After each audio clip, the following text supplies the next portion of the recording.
네, 우리가 계속해서 살펴보고 있는 마태복음 말씀은 메시아 왕으로 오신 주 예수 그리스도를 보여주는 책입니다.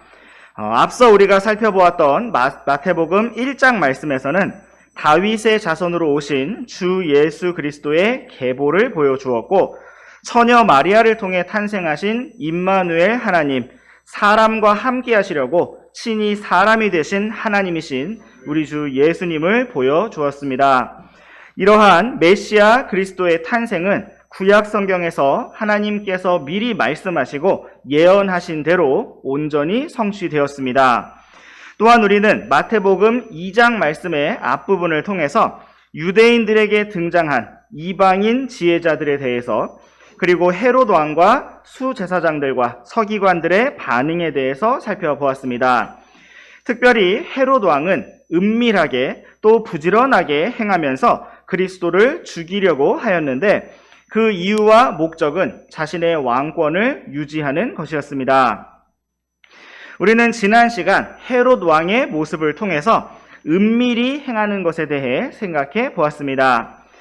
우리는 먼저 은밀히 행하지 말고 빛 가운데서 정직하고 공개적으로 담대하게 믿음을 시인하고 나타내는 삶을 살아야 합니다.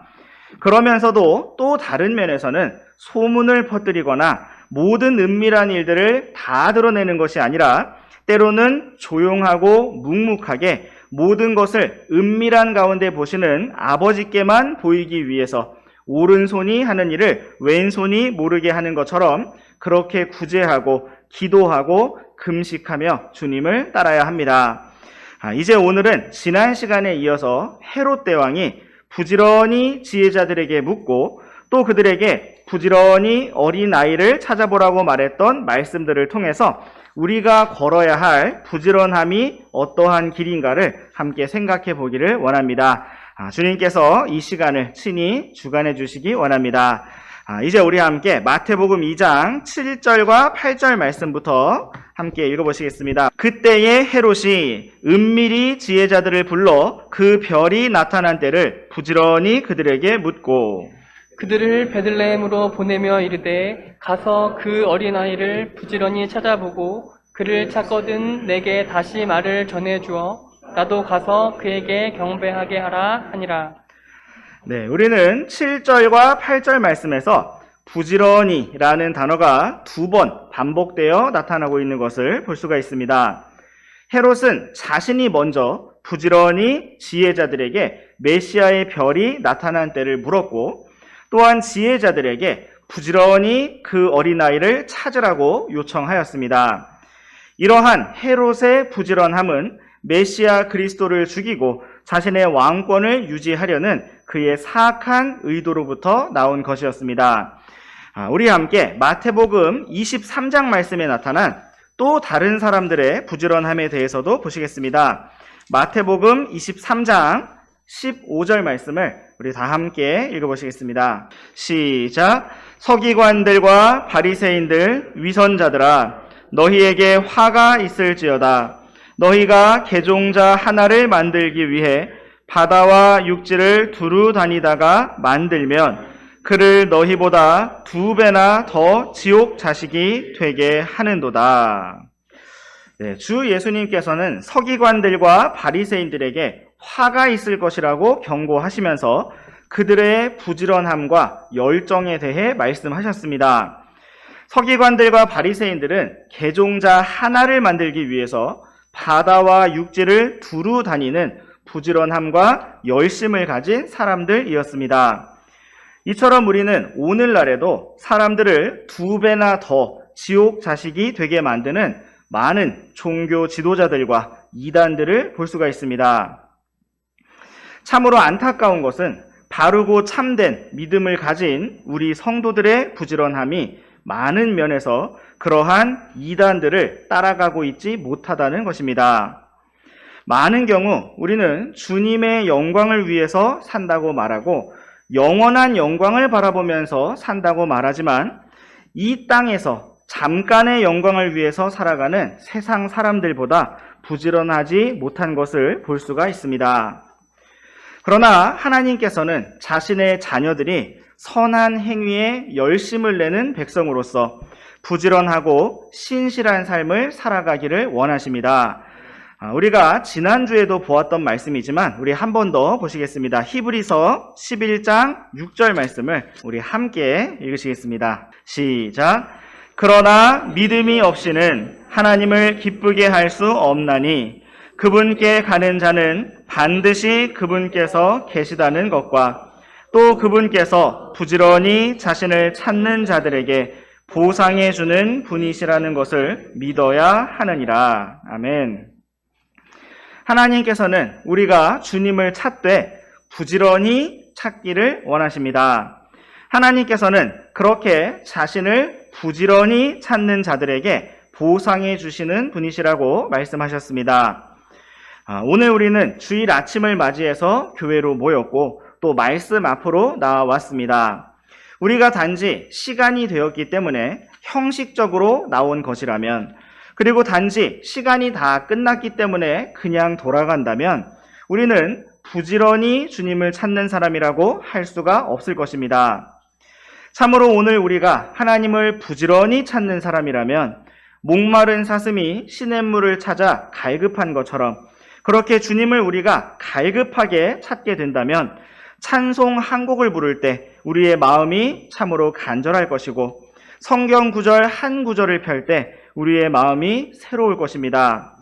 오늘 우리의 마음이 그렇게 주님을 향해서 갈급하고 간절하며 부지런하기를 원합니다. 또한 우리와 함께 잠언 2장 말씀으로 가셔서 잠언 2장 1절부터 6절까지 말씀 번갈아서 읽어보시겠습니다.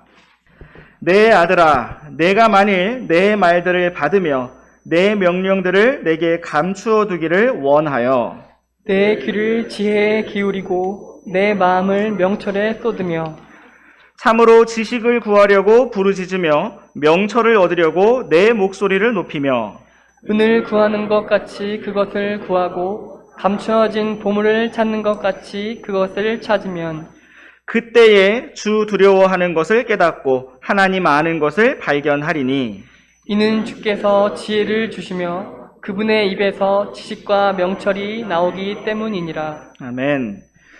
이 말씀은 우리가 어떻게 주님을 부지런히 찾을 것인가에 대해서 분명하게 말씀해주고 있습니다. 우리가 주님을 찾는 그 시작점은 바로 1절 말씀에 나타난 것처럼 원함입니다. 우리가 만일 주님의 말씀들을 받기를 원하고 주님의 말씀들을 우리의 마음속에 감추어 두고 간직하기를 원한다면 바로 그 원함에서부터 부지런히 주님을 찾게 될 것입니다. 그런데 하나님께서는 단지 조금 원한다고 해서 곧바로 지혜를 발견하거나 즉시로 명철을 발견하거나 주님을 두려워하는 것을 깨달을 것이라고 말씀하지 않으셨습니다. 정말 우리가 주님을 찾고 주님을 발견하기를 원한다면 2절 말씀과 같이 귀를 열어서 지혜에 기울이고 마음을 명철에 쏟아야 하며 3절 말씀과 같이 참으로 지식을 구하려고 명철을 얻으려고 부르짖고 목소리를 높여야 한다고 말씀하셨습니다. 또 4절 말씀과 같이 은을 구하는 것처럼 숨겨진 보물을 찾는 것처럼 그렇게 열심히 애타게 간절히 부지런히 주님을 찾는다면 마침내 5절 말씀처럼 그때에 주 두려워하는 것을 깨닫고 하나님 아는 것을 발견할 것이라고 말씀하셨습니다. 하나님께서는 분명히 원하는 자, 구하는 자에게 지혜를 주시고 자신의 입에서부터 지식과 명철을 주시는 분이십니다. 그러나 조금 원한다고 해서 아무에게나 다 주시는 것이 아니라 정말 원하는 자, 간절히 구하고 찾는 자, 부지런히 주님 앞에 나오는 자에게 주시겠다고 말씀하셨습니다. 또한 우리와 함께 잠언 8장 17절 말씀도 보시겠습니다. 시작. 나를 사랑하는 자들을 내가 사랑하나니 일찍 나를 찾는 자들이 나를 만나리라. 아멘. 우리는 하나님께서 모든 사람을 사랑하신다는 사실을 잘 알고 있습니다. 그런데 이 말씀에서는 하나님께서 자신을 사랑하는 자들을 사랑하신다고 말씀하고 있습니다. 또한 하나님께서 모든 사람을 다 만나주시는 것이 아니라 일찍 주님을 찾는 자들을 만나주실 것이라고 말씀하셨습니다. 살아계신 하나님께서는 분명히 모든 사람에게 은혜를 베푸시고 모든 사람을 사랑하시지만 그분은 참으로 살아계신 하나님이시기 때문에 사람의 반응과 응답에 따라서 누군가를 더 많이 사랑하시고 누군가를 더욱 만나주시며 그러한 누군가와 더 많이 동행하신다는 것입니다. 요셉이 바로 그러한 삶을 살았고 다윗이 그러한 삶을 살았으며 바울이 그런 삶을 살았습니다. 오늘 우리가 주님을 알고 주님과 동행하기를 참으로 원한다면 우리는 그렇게 원하는 만큼 주님을 찾을 것이고 주님께서는 우리가 그렇게 간절히 부지런히 주님을 찾은 만큼 우리를 만나주시고 자신의 지혜와 권능과 사랑을 누리게 하실 것입니다. 참으로 우리 모두가 부지런히 주님을 찾는 자들로서 주님을 풍성히 누리고 넘치게 보상받기를 원합니다. 이제 우리 함께 부지런한 삶과 관련해서 성경 구절 몇 구절을 더 찾아보시겠습니다. 성경은 우리가 주님을 찾는 영적인 부분에서의 부지런함 대해서만 말씀하시는 것이 아니라 우리의 삶의 전반적인 모습에서의 부지런한 성품에 대해서도 많이 말씀하고 있습니다. 우리 함께 계속해서 잠언 말씀, 잠언 22장 29절 말씀을 보시겠습니다. 시작. 자기 업무에 부지런한 사람을 내가 보느냐? 그는 왕들 앞에 설 것이요 천한 자들 앞에 서지 아니하리라. 아멘. 하나님께서는 자기 업무에 부지런한 사람이 천한 자들이 아니라 왕들 앞에 서게 될 것이라고 말씀하셨습니다. 이러한 하나님의 약속은 이 땅에서도 이루어질 수가 있고 이 땅에서가 아니라면 장차 영원한 주님의 왕국에서 반드시 이루어질 것입니다. 오늘 우리가 하나님께서 우리에게 맡기신 일들을 감당할 때 사람들에게 하듯이 눈으로 섬기는 것이 아니라 무슨 일을 하든지 주께 하듯 마음을 다하고 최선을 다해 감당한다면 우리는 주 그리스도를 섬기는 자들로서 주님 앞에 보상을 받게 될 것입니다. 우리 함께 또한 신약 성경 골로새서 3장 말씀을 보시겠습니다. 골로새서 3장 22절부터 24절까지 말씀 번갈아서 읽어보시겠습니다. 종들아 육체에 따라 너희 주인인 자들에게 모든 일에 순종하되 사람들을 기쁘게 하는 자들같이 눈으로 볼 때만 섬기지 말고 하나님을 두려워하면서 단일한 마음으로 하라. 또 너희가 무슨 일을 하든지 마음을 다해 주께 하듯 하고 사람들에게 하듯 하지 말라. 너희가 상속 유업의 보상을 주께 받을 줄 아나니 너희는 주 그리스도를 섬기느니라. 아멘. 네, 이 말씀은 당시 노예 제도 아래에서 종의 신분을 가진 믿는 자들에게 기록된 것입니다. 하나님께서는 사도 바울을 통해서 그들에게 말씀하시기를 육체에 따라 그들의 주인인 자들에게 모든 일에서 순종하되 사람들 앞에서 위선적으로 행하지 말고 은밀히 보시는 하나님을 두려워하면서 단일한 마음으로 한결같이 섬기라고 말씀하셨습니다. 그 일이 마구간을 청소하는 일이든 가축을 돌보는 일이든 창고를 정리하는 일이든 요리하고 빨래하는 일이든 무슨 일을 하든지 마음을 다해 주께 하듯 하고 그렇게 섬기면 상속유업의 보상을 주께 받을 것이라고 말씀하셨습니다. 어떤 분들은 세상적인 일이 아니라 영적인 일에 부지런해야만 주님께 보상을 받는다고 생각하면서 일상적인 일들에 대해서는 무책임하거나 게을러도 된다고 생각하기도 합니다. 때로 우리 학생들의 경우에도 성경 공부는 열심히 할 필요가 있지만 영어나 수학이나 사회 같은 일반 과목들은 세상의 학문이기 때문에 그렇게 열심히 하지 않아도 된다라고 생각을 하기도 합니다. 때로는 놀랍게도 많은 믿음의 부모님들까지도 그렇게 생각하시는 경우가 있습니다. 그러나 이러한 이분법적인 사고는 눈에 보이는 물질적인 것은 악하고 눈에 보이지 않는 영적인 것만이 선하다고 주장했던 영지주의의 이단적인 사상과 정확히 일치하는 것입니다. 우리 주 예수님께서는 이 땅에 영으로 오시는 것이 아니라 사람의 몸을 입고 오셨고, 또한 눈에 보이고 손으로 만질 수 있는 몸으로 부활하셨습니다. 우리 주 예수님께서는 이 땅에 영으로 이미 재림하신 것이 아니라 이미 영적인 천년왕국을 세우신 것이 아니라 장차 모든 눈이 그분을 볼 것이라는 말씀처럼 실제로 눈에 보이는 모습으로 이 땅에 재림하실 것이며 눈에 보이는 물질적이고 실제적인 천년왕국을 세우실 것입니다. 그러한 주님의 지상왕국은 가장 거룩한 왕국이 될 것입니다. 성경은 사람이 먹든지 마시든지 무엇을 하든지 다 하나님의 영광을 위하여 하라고 말씀하셨습니다. 바리새인들은 11조를 드리면서도 구약의 말씀들을 백성들에게 가르치면서도 교만함으로 하나님을 대적하는 상태에 있었지만 주님의 제자들은 단지 음식을 먹으면서도 하나님께 영광을 돌릴 수가 있었습니다. 이처럼 겉으로 드러난 어떤 종류의 일을 하는가 보다 그 일을 어떻게 하는가, 무슨 의도로 하는가, 어떤 마음으로 하는가가 참으로 중요합니다.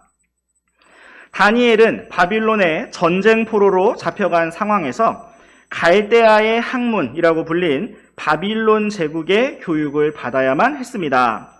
그의 이름은 본래 다니엘, 나의 심판자 하나님이라는 뜻이었지만 바빌론 방식의 벨드사살이라는 이름으로 바뀌어 불리게 되었는데 그 뜻은 벨이라고 하는 신이 그의 생명을 보호한다라는 의미였습니다.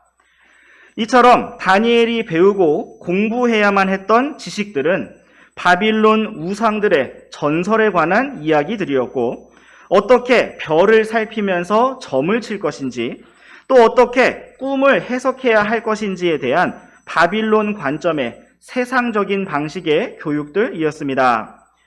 그런데 성경은 하나님께서 다니엘과 세 친구에게 지식을 주시고 모든 학문과 지혜에 능숙함을 주셔서 그들이 바빌론의 모든 지혜자들보다 10배나 더 나았다고 기록하고 있습니다. 우리 믿음의 부모님들이 자녀들을 교육하는 데 있어서 참으로 주의하여 잘 길러주어야 할 한 가지 성품이 있다면 그것은 바로 부지런하고 성실한 성품입니다.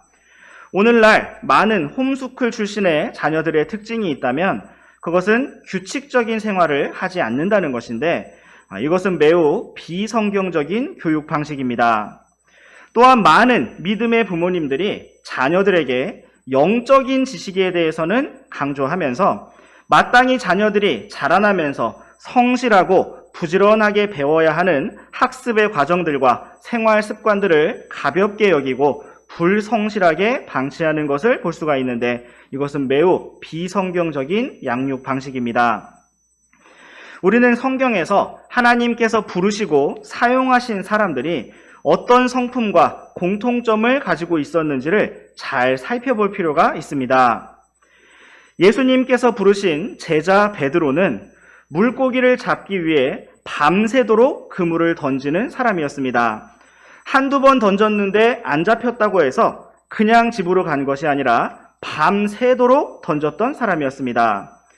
그리고 다음날 아침까지 한 마리도 못 잡은 절망적인 상황에서도 다음번 고기 잡기를 위해 그물을 씻고 손질하다가 주님을 만났습니다.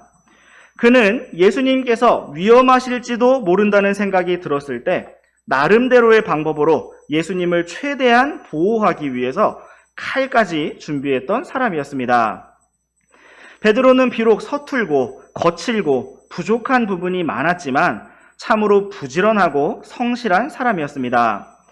주님께서는 그러한 성품의 베드로를 부르셨고 그를 다듬으셔서 넘치게 사용하셨습니다. 하나님의 마음에 맞는 사람 다윗은 어떠했습니까?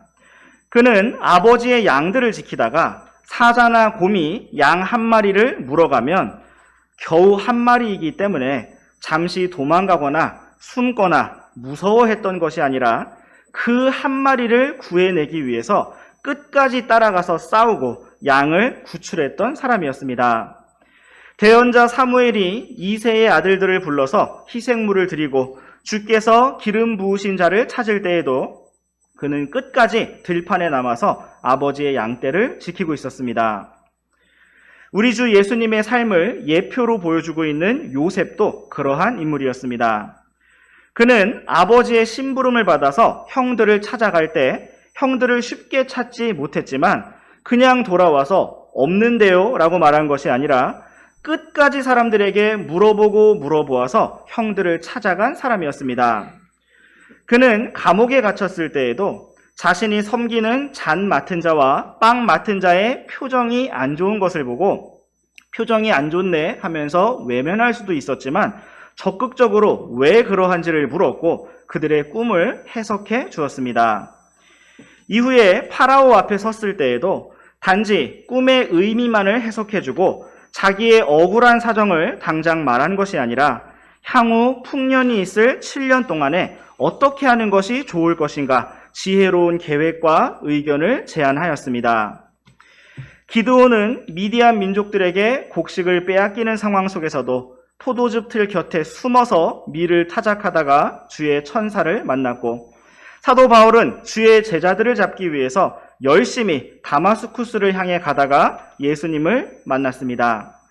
이처럼 주님께서 부르시고 이끄시고 사용하신 사람들의 공통적인 특징이 있다면 그들은 당시 걸었던 그 길이 온전했든지 여부와 상관없이 자신들이 믿고 확신하는 바 안에서 부지런하고 성실하고 열정적으로 달려갔다는 것입니다.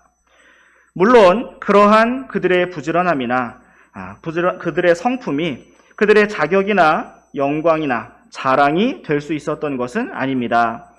그들은 모든 섬김과 드림을 받아주시고 사용해 주신 하나님께만 홀로 영광을 돌렸습니다.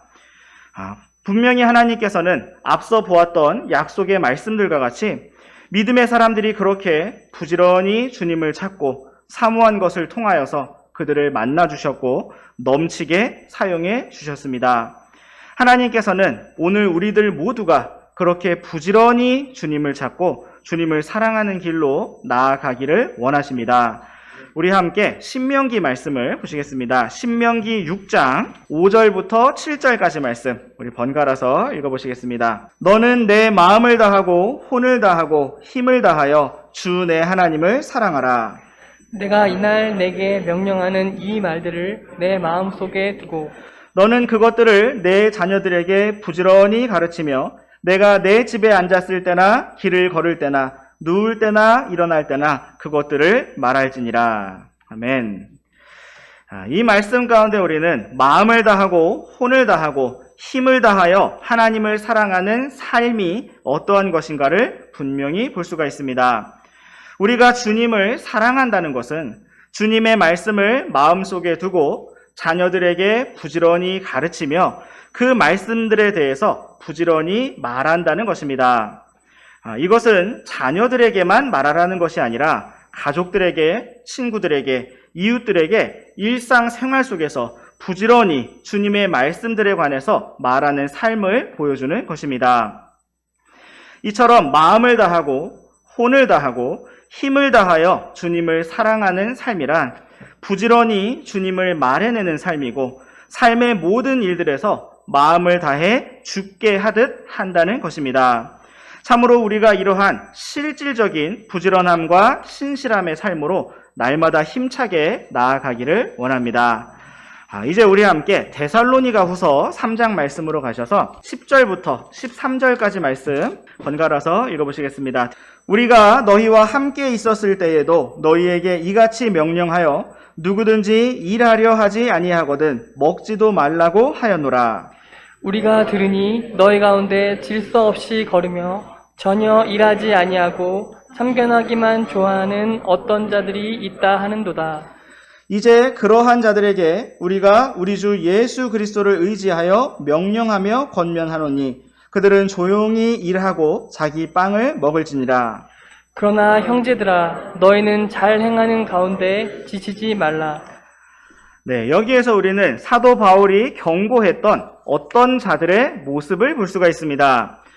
그들은 일하려 하지 아니하는 자들이었고 질서 없이 걷고 전혀 일하지 않으면서 다른 사람의 일들을 참견하기만 좋아하는 사람들이었습니다. 사도 바울은 그러한 성도들에게 우리 주 예수 그리스도를 의지하여 명령하며 권면하기를 조용히 일하고 자기가 일한 수고의 빵을 먹으라고 말씀하셨습니다. 그리고 형제들에게 권면하기를 잘 행하는 가운데 지치지 말라고 하였습니다. 11절 말씀에서 우리는 재미있는 한 단어를 볼 수가 있는데 그것은 바로 참견하기 좋아하는 어떤 자들이라는 표현입니다. 이 단어를 영어로 보시면 11절 맨 끝에 busybodies라고 되어 있습니다. 이 단어를 직역하면 바쁜 몸들이라고 할 수가 있겠습니다. 참 이상하게도 이들은 게으른 자들이었고 전혀 일하지 않는 자들이었는데 성경은 그들을 바쁜 몸들이라고 부르고 있습니다. 그들이 바빴던 일은 자기에게 주어진 일이 아니었고 다른 사람에게 주어진 일들이었습니다. 그들은 여기저기 바쁘게 다니면서 다른 사람의 일들에 대해서 참견하고 소문내고 여론을 형성하고 다툼을 일으키는 사람들이었습니다. 그러나 성경은 그들에게 권면하기를 조용히 일하고 자기 빵을 먹으라고 하였습니다. 오늘 우리가 가고자 하는 부지런하고 성실한 길은 이렇게 바쁘게 다니면서 다른 사람의 일들을 참견하는 길이 아닙니다. 우리가 가고자 하는 부지런하고 성실한 길은 주님께서 나에게 맡기신 일들을 묵묵하고 신실하게 충성스럽게 감당하는 것입니다. 참으로 우리가 부지런히 주님을 찾고 신실하게 주님을 찾으며 마침내 주님을 만나고 풍성히 누리는 복된 길로 나아가기를 원합니다. 이제 우리 다시 마태복음 2장 말씀으로 돌아오셔서 마태복음 2장 9절과 10절 말씀을 번갈아서 읽어보시겠습니다. 그들이 왕의 말을 듣고 떠났는데 보라, 동쪽에서 그들이 보았던 그 별이 그들보다 앞서가다가 마침내 그 어린아이가 있는 곳으로 가서 그 위에 멈춰 서므로. 그들이 그 별을 보고 아주 크게 기뻐하더라. 네, 동쪽의 지혜자들은 헤롯 왕과의 대화를 마치고 다시 예루살렘에서 나와서 베들레헴으로 향해 갔습니다. 그러자 처음에 먼 동쪽에서 그들에게 나타났던 그 별이 또다시 그들 앞에서 가다가 마침내 그 어린아이가 있는 곳으로 가서 그 위에 멈춰 섰다고 하였습니다. 이 별은 참으로 신기한 별이었는데 그 이유는 단지 하늘에 자리를 잡고 가만히 멈춰 있었던 것이 아니라 지혜자들이 가는 길을 인도하여 조금씩 앞서가는 별이었기 때문입니다. 지혜자들은 그 별을 보고 아주 크게 기뻐하였습니다.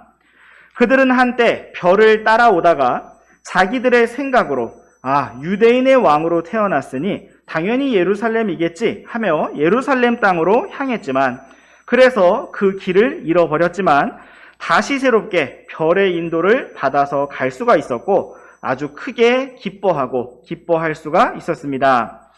이처럼 하나님께서는 우리가 때로 우리의 생각 가운데 주님의 인도하심을 놓치고 한때 잘못된 길로 갈지라도 또다시 새로운 인도하심을 주시고 또 인도하심 속에서 새로운 기쁨을 주시는 참으로 선하고 좋으신 하나님이십니다.